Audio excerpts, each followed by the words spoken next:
নির্যাতিতার পরিবারের সঙ্গে দেখা করার পর গণপিটুনিতে নিহত ইন্দ্রজিৎ মণ্ডলের পরিবারের সঙ্গে দেখা করেন মুখ্যমন্ত্রী শুভেন্দু অধিকারী এবং তারপর তিনি বলছেন এটা গণপিটুনি নয়, নাম পরিচয় দেখে তারপর তার উপরে হামলা চালানো হয়েছে। ভোটে যারা হেরেছে তাদের উস্কানি আছে এই মারধরের ঘটনায়, নৃশংসভাবে পিটিয়ে মারা হয়েছে যুবককে, এই পরিবারের পাশে সরকার আছে বলছেন রাজ্যের মুখ্যমন্ত্রী।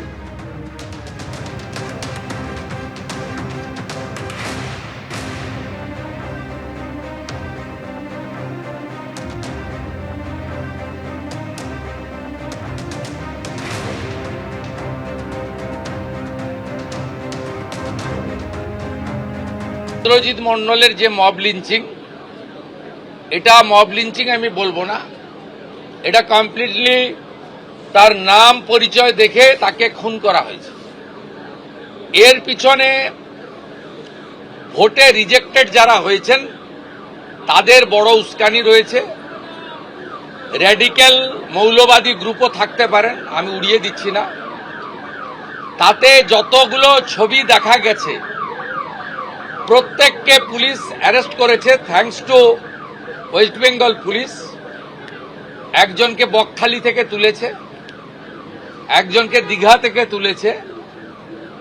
যুবক ছেলেকে হাত পা বেঁধে নৃশংসভাবে পিটিয়ে মারা হয়েছে সংগঠিতভাবে। ইন্দ্রজিৎকে আমরা ফিরিয়ে দিতে পারবো না।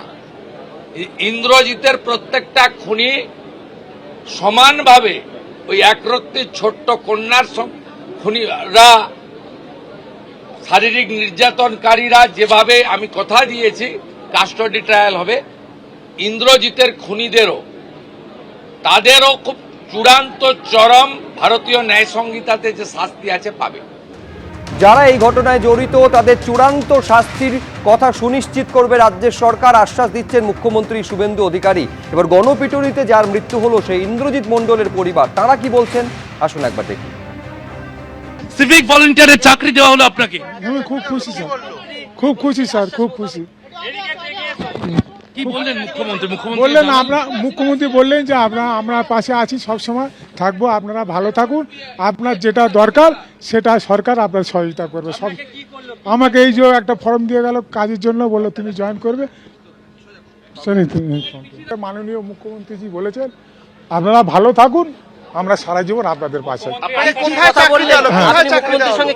কথা বললাম, বললো তোমাকে একটা কাজ দিয়েছি, বাবা মাকে একটা চেক দিয়েছে যে বাবা মার জন্য দিয়েছে, আমার ঘর লাগলে ঘরও করে দেবে, আর যা লাগবে মাননীয় মুখ্যমন্ত্রী আমার পাশে থাকবে।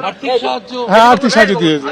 ইন্দ্রজিৎ মণ্ডলের ছবিতে মালা দিলেন মুখ্যমন্ত্রী, তারপর আপনার সঙ্গে কথা বললেন তিনি।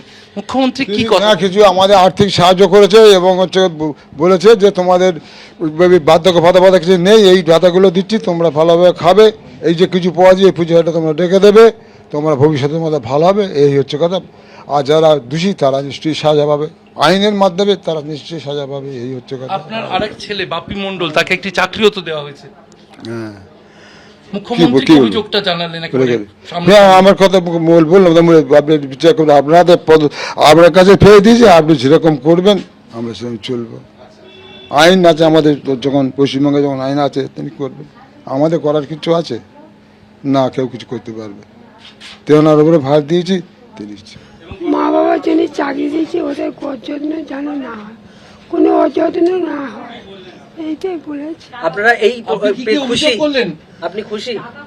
বাবা আমি আর কি খুশি হব, আসল খুশি তো চলে গেছে বাবা। আর যা দিয়েছে ভরিয়ে দিয়েছে, অনেক দিয়েছে, আর এর থেকে খুশি আর চাই না। গণপিটুনিতে যে মৃত্যু হয়েছে তার মূল অভিযুক্ত আজকে গ্রেফতার হয়েছে, একটু আগে তাদের দীঘা থেকে অ্যারেস্ট করা হয়েছে। আচ্ছা, যারা মেরেছিল গ্রেফতার হয়েছে, আজকেও গ্রেফতার হলো। সেই মারার দৃশ্যটা বাবা আমাদের সামনে হয়েছে, এইটা ভুলতে পারছি না, এইটাই বড় কষ্ট। আর উনি বলতে চাইছে যে আর্থিকভাবে সহযোগিতা করেছেন, পাশাপাশি শাস্তির ব্যবস্থা।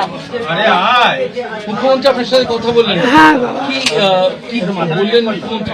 বলছে 25 লাখ টাকা দিয়েছি, ছেলের চাকরি দিয়েছি, আবার যা অন্যান্য সরকারি জিনিস পাবে সবই ব্যবস্থা করে, সব বেকার ভাতা সবকিছু হয়ে গেছে। পাশে থাকার আশ্বাস দিলেন।